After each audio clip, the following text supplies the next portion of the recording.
Class 10 বাড়িমণ্ডল চ্যাপ্টারে ভূগোলে আমরা আজকে পড়ব মরা জোয়ার কোন তিথিতে হয়?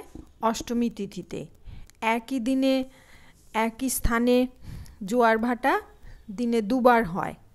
উষ্ণ স্রোতের ক্ষেত্রে সমুদ্র জল একেবারে হালকা থাকে।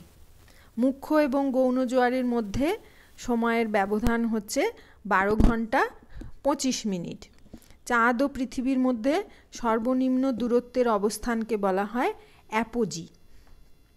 যেখানে মুখ্য জোয়ার হয় তার প্রতিপাদ স্থানে হয় গৌণ জোয়ার।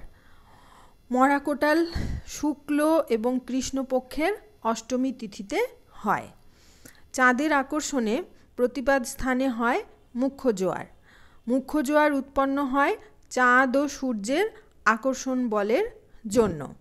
পৃথিবীর যে স্থানে চাঁদের সামনে আসে সেখানে মুখ্য জোয়ার হয়।